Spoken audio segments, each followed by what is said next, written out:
What's up, everybody? Just sitting here, chilling out. Been doing daily work with my partner here.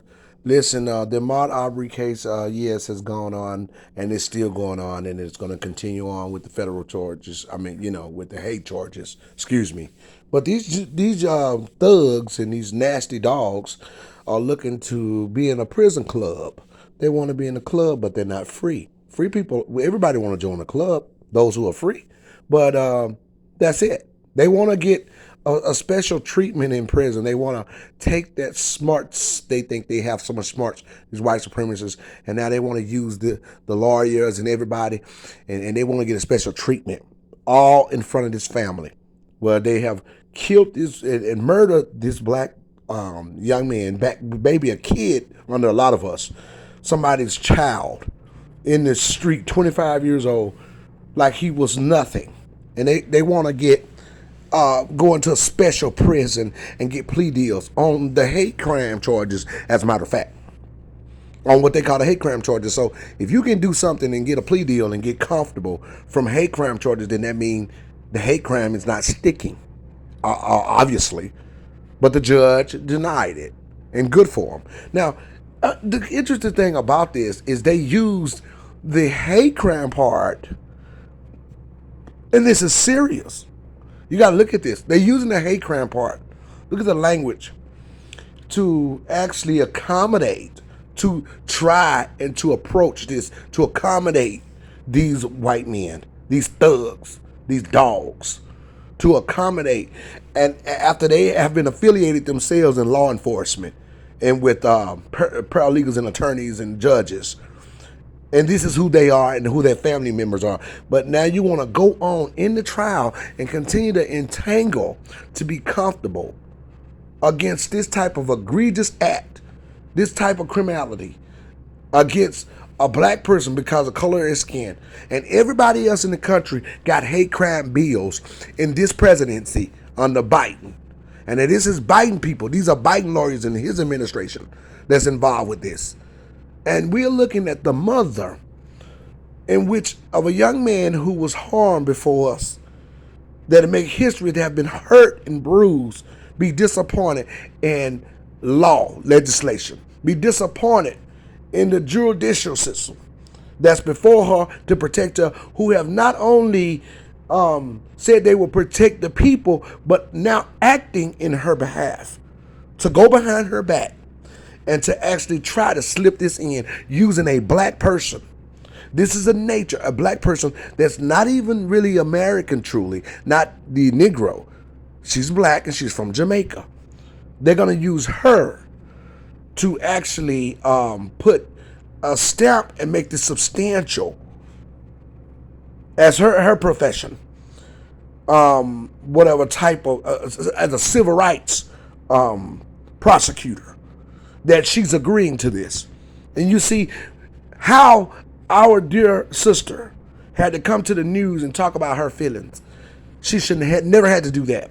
Matter of fact, every one of those men who actually, and this may be radical to some of y'all, that actually performed this act and this egregious attack on this innocent child should be paying out their ass, should be paying money to that family.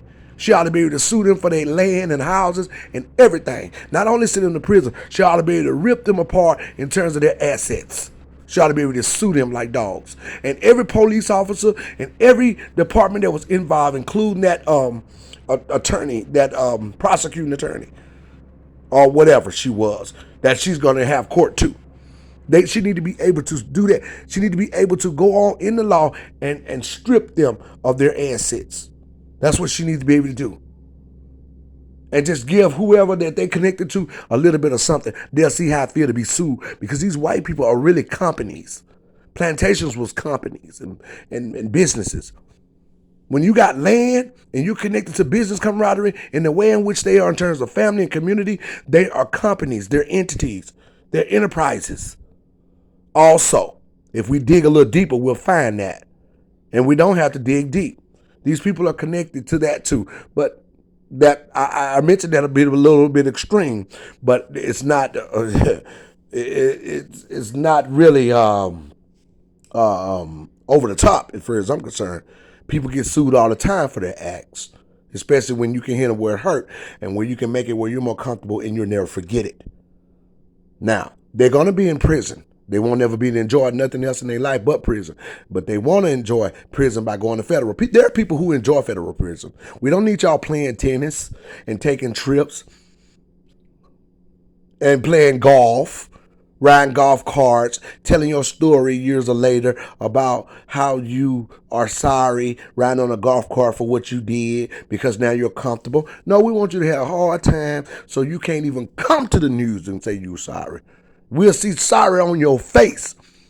We'll see sorry on you if we see you. If we don't see you, we know you sorry. We don't need you to do that. That's what they plan to do. They plan to humanize, not dehumanize, white people. So later on, if they got in the federal prison, what they can do is tell their story 20 years or 10 years from now, how they wish they had did it because they're so comfortable they can talk. Now, we want you to a place where you can't talk. Like you got these black folks in Parchment in Mississippi and other places. When we do a crime, commit any crime or a petty crime or where you suspect we commit a crime, then we up in there like a dog. And then we get out for stuff that we ain't even done and can't even hardly sue. And we looking like we are convicts. Much we saw in that place, much of we seen there, and what happens there. Ain't no telling what happened to these men in prison who don't belong there. And you're going to let white men who you see videotape their egregious act to take somebody's child on a life in the streets of Atlanta, Georgia. You're going to let that happen. And then before this woman and her family, you're going to try to sneak. And I want every black person to know this is Biden's stuff. He knew what they were doing. This was a high-profile case, and it is. And the president is directly involved, and he's getting direct information almost immediately on this situation. He didn't think that, he thought they was going to be able to sneak it in because white supremacy, they build off their sophistication in terms of a community, and that's wealth. But here we come to dismantle that in terms of our dire state, and by constitution, our rights of constitutional denial. And that's what we choose to do. And we're going to expose, and we will continue, and we on the march.